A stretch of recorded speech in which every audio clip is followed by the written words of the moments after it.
ஓம் நம சிவாய். வணக்கம். இன்னைக்கு வீடியோவில் நம்ம என்ன பார்க்க போகிறோம்னா, கருங்குட்டியோட உபாசனை எடுத்த பிறகு அதோட பயன்கள் எப்படி இருக்குது அப்படின்றத பார்க்கலாம். கருங்குட்டி உபாசனை பண்ணும் பொழுதே என்னோடய எக்ஸ்பீரியன்ஸஸ் எப்படி இருந்தது அப்படின்றதையும் நான் சொல்கிறேன். குழந்தையோட எக்ஸ்பீரியன்ஸஸ் ஏன்னா நிறைய பேர் நேற்றுக்கு வாட்ஸ்அப்பில் எனக்கு கால் பண்ணி கேட்டாங்க. குழந்தையோட எக்ஸ்பீரியன்ஸஸ் எப்படி இருந்ததுன்னா, குழந்தையோட சலங்க சத்தம் தான். அதே மாதிரி நம்ம சிக்கன் பொரிக்கிறோம், நான் சிக்கன் பொரிச்சேன்னு வச்சுக்கோங்களேன், அவர் கிச்சனுக்கு வந்துடுவார், தெரிஞ்சிடும். அதே மாதிரி என்னோடய உபாசனையில் கொஞ்சம் வார்த்தைகள் என்னோடய தோல் மேலே இறுக்கி அப்படின்னு வரும். அப்படின்னா என்னோடய தோல் மேலே உட்காரணும்னு அர்த்தம். ஸோ குழந்தை எப்போவுமே ரைட் ஹேண்ட் சைட் ஷோல்டரில் தான் உட்காரும். அது ஒரு விஷயம் இருக்கும். பின்ன வேறு நைட்டு தூங்கும் பொழுது வருவார் கண்டிப்பாக. அதனால தான் நிறைய பேர் விஷ்ணு மாயாவுக்கு நல்ல ஒரு தனியாக வைக்கணுன்றதை நிறைய பேர் தவறாக புரிஞ்சுக்கிறாங்க. இது தெய்வம் இல்லை போல் தனியாக வைக்கணும்னு சொல்கிறாங்கன்னு. அதுக்கு அர்த்தம் அப்படி கிடையாது. அவர் குழந்தை, அதனால் நல்லா விளையாடுவாருன்றதுனால அவருக்குன்னு ஒரு தனி இடம் கொடுத்து அவரை நல்லா சந்தோஷமாக வச்சுக்கணுன்றது அர்த்தம். நான் விஷ்ணு மாயாவுக்கு பொம்மைலாம் கூட வாங்கி வைப்பேன், எனக்கு ரொம்ப பிடிக்கும். ஸோ அந்த மாதிரி தான். இப்போ இதோட பலன்கள் என்ன அப்படின்றத நம்ம பார்த்துலாம். என்னோடய எக்ஸ்பீரியன்ஸஸ் இப்படி தான் இருந்தது. ஒரு 20 நாள்லலாம் எனக்கு தெரிஞ்சிருச்சு மந்திரம் சித்தியானது. இப்போது தெய்வ ஏவலோ இல்லை ஆத்மா ஏவலோ யாருக்குமே பண்ண முடியாது, ஓகேங்களா? அது ஒரு விஷயம். எந்த செய்வினையோ எந்த விஷயமும் பண்ண முடியாது, ஏன்னா கருங்குட்டி கூடயே இருக்கும்.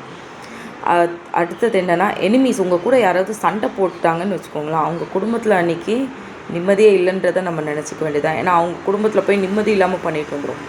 சண்டை சச்சரவு கலாட்டா, இல்லை அந்த குடும்பத்தில் ஒரு ஆக்சிடெண்ட் ஆகிற மாதிரியோ ஏதோ ஒரு ரத்த காயங்கள் அந்த மாதிரி ஏதாவது காட்டும். நீங்கள் எங்கே போனீங்கனாலும் குழந்தை கூடயே வரும், அதில் எந்த டவுட்டும் இல்லை. இன்னொரு விஷயம் என்னென்னா, விஐபிஸ்லாம் நிறைய பேர் இதை வச்சுருப்பாங்க. நயன்தாரா, தனுஷ், இவங்கெல்லாம் இதை வச்சுருக்கவங்க தான். இப்போ நீங்கள் யோசிச்சு பார்த்துருக்கீங்களா? அவங்களாம் நார்மலாக இவங்கள விட ஏர்லியாக சினிமாவில் வந்தவங்களாம் நிறைய பேர் இருக்காங்க. ஆனால் இவங்கெல்லாம் எப்படி டாப்பை ரீச் பண்ண முடிஞ்சதுன்னா அதுக்கு காரணம் கருங்குட்டி தான். அதுக்கு காரணம் விஷ்ணு மாயா தான். அது ஒரு ரீசன் இருக்கும்.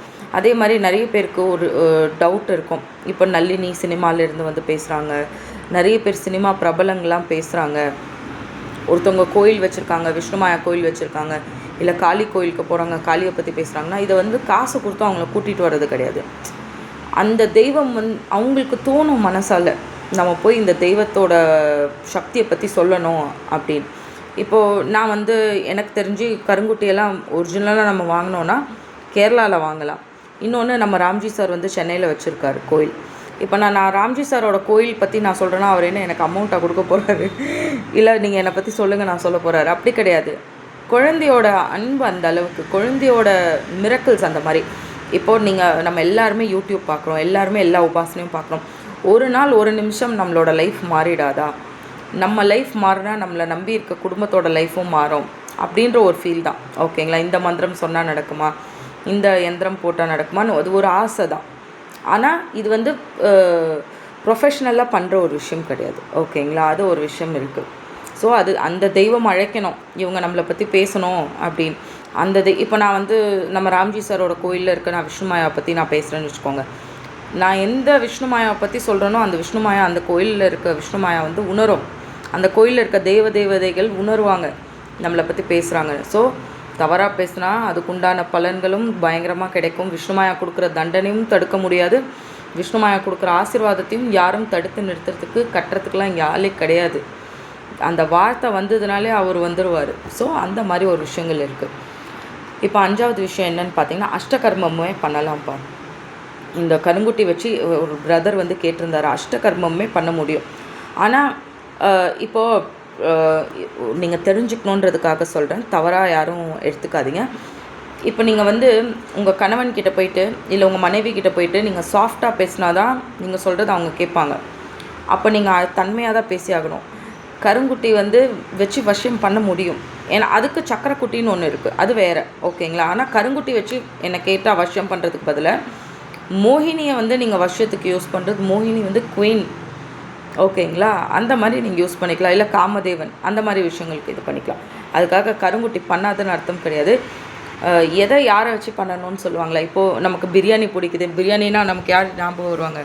பாய் வீட்டு பிரியாணி தான். நமக்கு அவங்க ஸ்டைலில் பிரியாணி வரமாட்டேங்குதுல்ல, அப்போ நம்ம சொல்கிறோம்ல பிரியாணினாலே அவங்க தான், அந்த மாதிரி தான், ஓகேங்களா? ஸோ அந்த மாதிரி எடுத்துக்கோங்க, உங்களுக்கு புரியணுன்றதுக்காக நான் அந்த எக்ஸாம்பிள் யூஸ் பண்ணேன்.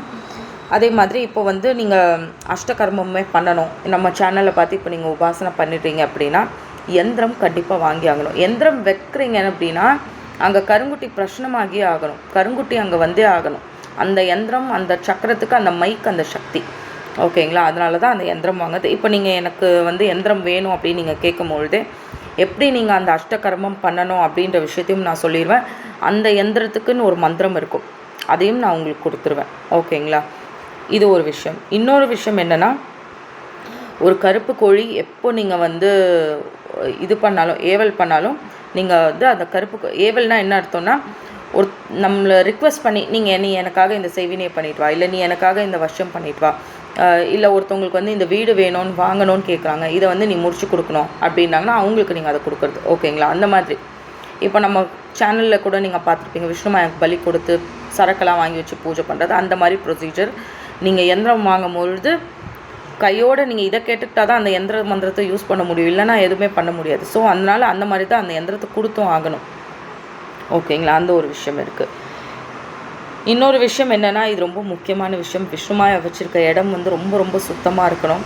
குழந்தைய வந்து தனியாக ஒரு டேபிள்லையோ இல்லை தனி அறையில் வைக்கணும்னு அவசியம் கிடையாது. குழந்தைய பூஜை அறையிலேயே நீங்கள் கொஞ்சம் பெருசாக இருக்குன்னா ஒரு ரேக் நல்லா குழந்தைக்குன்னு கொடுத்து துணியெல்லாம் போட்டு க்ளீனாக வச்சு அந்த துணியை வாரத்துக்கு ஒரு வாட்டி கண்டிப்பாக மாற்றணும். ஒரு சில பேரோட பூஜை ரூமெல்லாம் எனக்கு ஃபோட்டோ எடுத்து அனுப்புவாங்க. செய்வினை இருக்குது, எல்லாம் ஏவல் ஏதாவது இருக்குன்னா அந்த பூஜை ரூம்லாம் நம்ம பார்த்துட்டாலே உள்ளே 10 பேய் போய் பூந்துக்கிற அளவுக்கு வச்சுருப்பாங்க. ஸோ அந்த மாதிரியெல்லாம் வைக்கக்கூடாது. விஷ்ணுமாயாவை பொறுத்த வரைக்கும், கருங்குட்டியை பொறுத்த வரைக்கும் சுத்தம் ரொம்ப ரொம்ப முக்கியம். உடனே வந்து வேறு யாராவது ஒரு பிரதர் வந்து கமெண்ட் போட்டிருந்தார், நான் பார்த்தேன். சித்தரெல்லாம் வந்து குளித்தாங்களா அப்படின்னு. நீங்களும் சித்தரும் ஒன்றா, நம்மளும் சித்தரும் ஒன்றா? கிடையவே கிடையாது. அவங்களாம் வந்து ஒரு உயர்ந்த தெய்வத்தை விட அடுத்த படியில் இருக்கவங்க. அவங்களும் நம்மளும் ஒன்றும் கிடையாது. ஆனால் விஷ்ணுமாயா கருங்குட்டிக்குன்னு ஒரு சில கட்டுப்பாடுகள் இருக்குன்னா அதை நம்ம ஃபாலோ பண்ணி தான் ஆகணும். ஓகேங்களா? போட்டுட்டு டெலிட் வேறு பண்ணிட்டாரு, அதுக்குள்ளே நான் படிச்சுட்டேன் அதை. அடுத்தது இன்னொரு விஷயம் என்னென்னா, விஷ்ணுமாயாவை கருங்குட்டி இப்போது நீங்கள் உபாசனை எடுக்கிறீங்க இல்லையா, இதை ஆவாகனம் பண்ணுறதுக்குன்னு ஒரு முறை இருக்குது. அந்த முறையை நீங்கள் வேணுன்றவங்க யந்திரம் வாங்கும் பொழுதே நீங்கள் என்கிட்ட கேட்டுக்கலாம். ஓகேங்களா? அந்த மந்திரத்தை எப்படி நீங்கள் ஆவாகனம் பண்ணணும், ஏன்னா விஷ்ணுமாயா கருங்குட்டியை பொறுத்த வரைக்கும், அதே மாதிரி கருங்குட்டியை பொறுத்த வரைக்கும் விஷ்ணுமாயா சிலையில் தான் ஆவாகனம் பண்ணுவாங்க முக்கால்வாசி.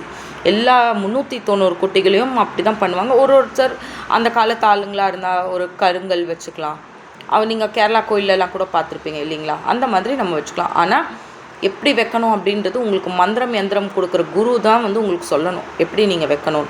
ஏன்னா யாரோ ஒரு பிரதர் கூட கேட்டிருந்தாரு, அது கமெண்ட்டில் ஏதோ பல்லுலாம் வந்து வெளியே வந்திருக்கோம் 2 அடியில் கொடுக்குறாங்க அப்படின்னு.